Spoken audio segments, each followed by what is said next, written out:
তুমি এখানে কি করতেছো? আমাদের গ্রামে বড় একটা গরিলা এসেছে, তাড়াতাড়ি চলো, না হলে শেষ করে দিবে।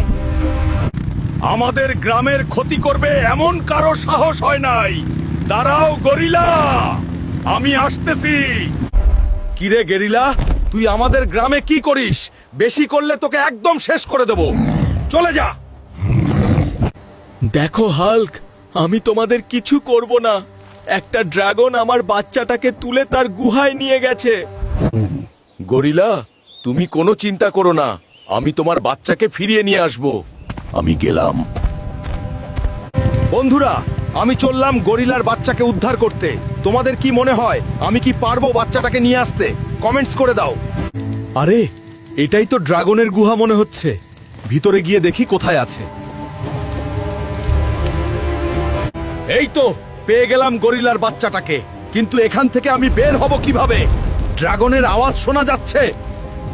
কিরে ড্রাগন, তুই গরিলার বাচ্চাটাকে দিয়ে দে, না হলে তোকে মেরে একদম শেষ করে দিব। মানুষ এত বোকা।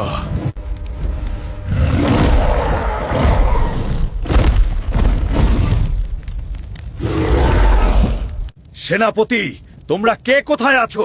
এই লোকটাকে জেলখানায় আবদ্ধ করো। একে এখন মারবো না। আরে, এখানে এসো তো, আমি মহা বিপদে পড়ে গেলাম। এখন এখান থেকে কিভাবে বের হব? বন্ধুরা, হেল্প করো আমাকে। হাল্ক বেস ড্রাগন পর্ব 2 দেখতে চাইলে ভিডিওতে লাইক করে চ্যানেলটা সাবস্ক্রাইব আর পেজটা ফলো করে দাও।